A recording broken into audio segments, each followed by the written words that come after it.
à tous, cette semaine dans Tour d'Honneur on vous propose une rétrospective du circuit le plus doté au monde, le Global Champions Tour, et ça a commencé à Doha.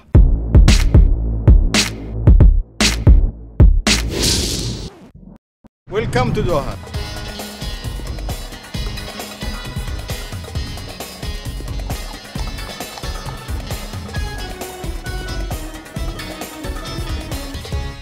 Alors Kevin, on te retrouve au Qatar donc pour l'ouverture du Global Champions Tour. Alors quelle est l'atmosphère ici? Dans quelles conditions vous êtes accueillis? Les conditions sont très bonnes, c'est-à-dire tout ce qui est logement des chevaux, toutes les infrastructures, la qualité des sols, c'est vraiment de la super qualité. Parce que c'est du dur donc, hein, c'est des installations qui restent ici. Oui, tout à fait, on est à la Fédération équestre du Qatar, donc ce sont des infrastructures en dur, la qualité des écuries sont vraiment très bien, que ce soit les sols, les box sont grands, il y a de la climatisation, bon on n'a pas ce problème là ce week-end, il fait assez froid, donc, assez frais, donc on n'a pas de problème de température. Mais vraiment les infrastructures sont très bonnes. En revanche, pour l'ambiance, c'est vraiment un concours très particulier. Ils veulent quelque chose d'assez élitiste, donc pas trop de monde comme spectateur. Et du coup, hier surtout, on avait plutôt l'impression d'un stage que d'une compétition internationale. Bon, merci beaucoup Kevin. Merci. Félicitations Doda. Merci beaucoup. Dans quel état d'esprit vous êtes rentré en plus? Vous étiez en plus le premier au barrage avec des deux couples derrière très rapides. Oui, ça me fait passer la tête, ça fait 2 ans. J'étais au barrage avec Michel Robert et Jocelyn Sink et j'avais une petite faute, meilleur temps. Et j'étais dans la même position numéro 1 et j'ai dit maintenant je vais tout faire pour essayer de faire un sans faute pour mettre un peu de pression aux autres. Et quand on a Shutterfly avec Meredith et Pius Schweitzer, c'est toujours pas gagné et j'étais encore pas sûr.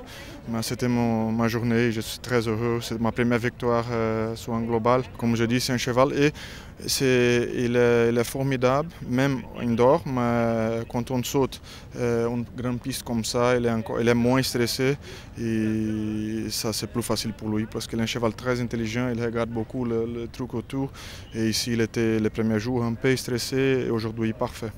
Merci beaucoup, encore félicitations Doda. Merci.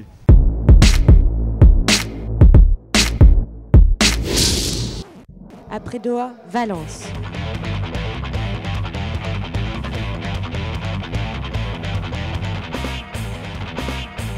Dans la Cité des Arts et des Sciences, située en plein cœur de la ville, 50 cavaliers s'affrontaient dans le Grand Prix d'Espagne.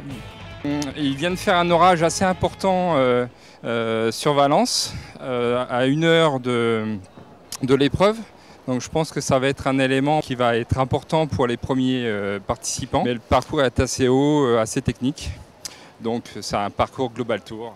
Si son cheval, Cardero Champs-Élysées, monté par Julien Epaillard, fait 4 points dans cette première étape, 19 couples terminent sans faute, parmi eux quand même 2 tricolores, Kevin Stott et Banda de Hus, Simon Delestre et Couletto. Mais aucun d'entre eux ne réitérera sur la deuxième étape. Le cheval sautait magnifique, vraiment les 2 parcours. Après le triple, les 5 foulées étaient très courtes pour lui. J'ai repris assez vite, j'ai remonté un peu, il fait un petit postérieur premier plan, ce qui lui arrive normalement jamais, mais il y a vraiment un très très gros parcours en deuxième manche. Donc pour l'instant, ça me fait un peu remonter. Le meilleur score après moi est 20 points pour le moment, après 5 cavaliers. Donc c'est pas si mal, on va voir ce qui se passe. Simon termine 7e, Kevin 18e. Ils seront 4 à repartir sur un barrage grâce à un double sans faute, Laura Crotte et Cédric, Ludger Birbaum et Gotha, Michael van der Vleuten et VDL Group Verdi, Billy Toumé avec Je t'aime Flamenco. Et c'est ce dernier qui remporte la mise. Je suis vraiment ravi d'avoir gagné ici à Valence. C'est vraiment un grand prix prestigieux. Je me suis régalé sur la piste, je me suis régalé avec mon cheval et je me régale avec cette victoire. Prochaine étape à Hambourg, le 4 juin.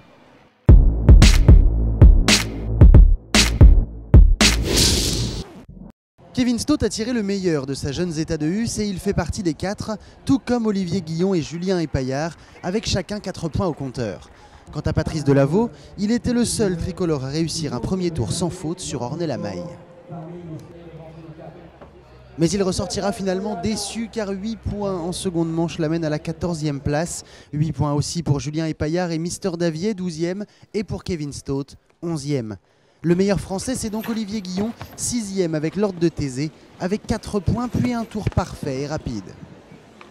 Le cheval a vraiment été assez serein depuis le début du concours.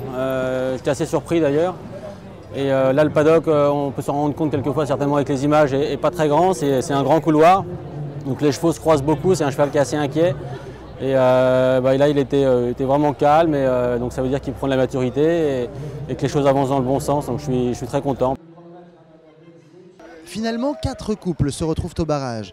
Et c'est Ludger Berbaume et Gotha qui seront les premiers à signer un triple sans faute. Mais la réplique espagnole de Sergio Alvarez Moya et Action Breaker ne se fait pas attendre. Ils inscrivent le nouveau temps de référence, 42 secondes 37 centièmes. Et tout ça sous l'œil d'Ito du Château et bien sûr d'Edwina Alexander. Les tenants du titre sont encore au rendez-vous et partent pour gagner. Et c'est une fin de soirée électrique sur le stade puisque c'est finalement avec 3 secondes de moins que le couple franco-australien franchira la ligne d'arrivée. 39 secondes et 30 centièmes, un temps synonyme de deuxième victoire consécutive pour eux et de remonter à la deuxième place au classement général du circuit derrière Ludger Berbaume. Après ce Grand Prix magnifique et ce barrage très disputé, c'est donc Edwina Alexander qui gagne pour la deuxième fois cette étape du Global Champions Tour de Cannes. Congratulations Edwina. Thank you very much. C'est donc la deuxième fois que vous remportez ce Grand Prix. L'année dernière, cette année, toujours avec Ito du Château. Comment est-ce que vous vous sentez ce soir? C'est complètement fou. Oui, il est en super forme. Il aime Cannes. C'était le bon moment pour lui de venir car il n'a fait que 6 concours cette année. Donc oui, il est en très grande forme. Comment est-ce que vous ressentez le public cannois? J'ai l'impression que vous êtes la star ici. Ils me soutiennent vraiment beaucoup et ils aiment Ito. Je pense qu'ils sont très fiers parce qu'il est français. Et oui, il me donne un super feeling à tel point que je me sens française. Oui, vraiment, c'est toujours comme ça ici. Le Global Champions Tour, est-ce que c'est pour vous le circuit le plus important au monde aujourd'hui? Le niveau que l'on voit ici avec les 30 meilleurs cavaliers du monde montre à quel point la compétition est difficile.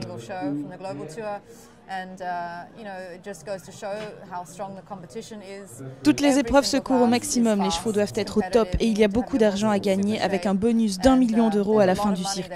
Donc oui, je pense que c'est au-dessus de beaucoup d'autres événements et notre sport a besoin de ça. Vous savez, les chevaux sont chers et il faut donc que cela existe en retour pour les propriétaires et les sponsors. Ça donne une plus grande et une meilleure impression, une meilleure vision de notre sport. Merci beaucoup, Edwina Alexander. Merci beaucoup.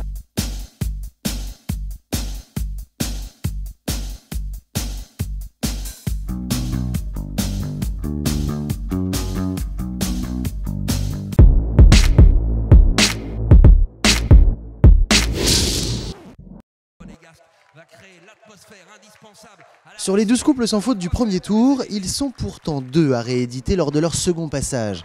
Mais être sans faute ne suffit pas et Christian Allman le sait puisqu'avec Talou BZ, l'Allemand est privé de barrage pour 1 point de temps dépassé. Il termine donc logiquement 2e derrière Rolf Goran Bengtsson et Casal Lassila. Après une victoire à Hambourg, tous les deux montrent qu'ils maîtrisent tous les terrains. Il est fantastique, c'est un cheval vraiment très spécial et ce qui est très bien, c'est qu'il est capable de gagner sur une grande piste en herbe comme à Hambourg et il peut aussi tourner court et très bien gérer les courtes distances comme ici sur une piste totalement différente. Une victoire sans barrage donc, on n'avait pas vu ça depuis 2 ans à Cannes avec Bosti. Et dans le clan français, pas d'étincelle sur le port de Fontvieille, seul Kevin Stott est en seconde manche avec Zeta de Hus et avec 2 fautes, il terminera 12e. Une place qui lui permet de se maintenir dans le top 10 du circuit, dominé à présent par Edwina Alexander.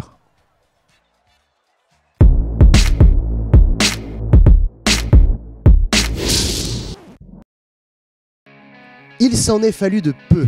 Et de quelques centièmes de seconde en fait. Le Suédois, vainqueur à Hambourg et à Monte-Carlo, toujours associé à Casal Lassila, est privé de barrage cette semaine pour 1 point de temps dépassé en première manche. Pas de Français non plus au barrage, avec 4 points, Bosti et Idéal de la Loge sont 9e, Kevin Stott et Banda de Hus 12e.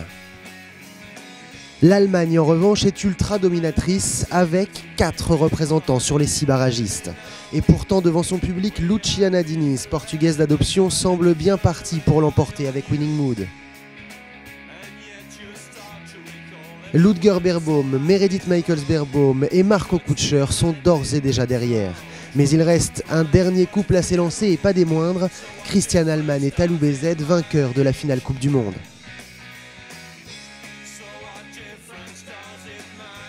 Encore une fois, ils montrent ici qu'ils sont très en forme, ils serrent les virages et sur la ligne d'arrivée, plus de 2 secondes les séparent de la portugaise.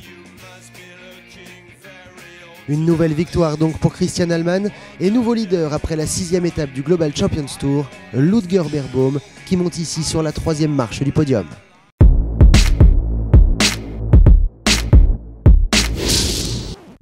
Comme à chaque fois, ils sont 18 à repartir dans cette seconde manche et cette fois-ci, ce sera sans le numéro 1 français Kevin Stott et sans le leader du circuit Ludger Beerbaum, très fâché concernant l'état du sol. D'autres stars du circuit sont en revanche bien présentes et l'on trouve notamment 4 tricolores, Eugénie Angot et Simon Delestre repêchés avec des 4 points rapides, ainsi que Pénélope Leprévost et Patrice Delaveau qualifiés avec un score vierge. À chaque fois je reviens d'Aix-la-Chapelle, donc mon cheval est bien en route. La seconde manche, vu le format du Grand Prix des Global Tour, on peut très bien faire 2 fautes et notre sans faute du premier tour ne sert à rien. Le cheval a vraiment très bien sauté première manche, il a répondu fantastique à tout ce que je lui ai demandé. Je l'ai mis même un petit peu en difficulté devant le triple, il m'a sauvé la mise d'une façon remarquable. Non, le cheval est vraiment très en forme. Avec Orient Express, l'homme en forme du moment ne fera pas partie des finalistes. Il commet une faute en fin de parcours, mais Patrice pourra se consoler avec la 2e place dans le Grand Prix du dimanche avec Ornella Maille. Car cette année encore, pour l'étape du Global, Chantilly est le terrain des dames. C'est d'abord Laura Kraut, tenante du titre, qui prend seule la pole position avec un point de temps dépassé obtenu en première manche. Une première place très provisoire puisque 3 couples s'affronteront lors d'un dernier passage au chronomètre, une dernière bataille 100% féminine. Deuxième l'an dernier, Pénélope Leprévost et l'étalon national Mylord Carthago sont les premiers à imposer leur train. La Française ne prend pas tous les risques et boucle un 3e parcours sans faute. Le temps de référence, 44 secondes 16.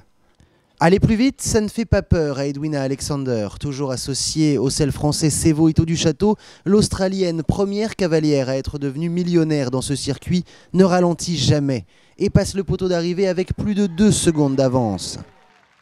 La Portugaise Luciana Diniz et Lennox l'inquiéteront quand même, mais une glissade dans ce virage lui feront sans doute perdre la victoire, car sur la ligne, 3 centièmes de seconde seulement séparent les 2 femmes. Cette année, Edwina Alexander est classée 6 fois sur 7. Elle remporte ici sa 2e victoire et c'est elle qui prend la tête du circuit devant Ludger Beerbaum et Luciana Diniz. Et après cette étape de Chantilly, c'est Edwina Alexander qui est en tête du Global Champions Tour, elle qui est devenue la première à être millionnaire sur ce circuit. La semaine prochaine, autre rétrospective, on parlera Coupe des Nations. Ciao à tous.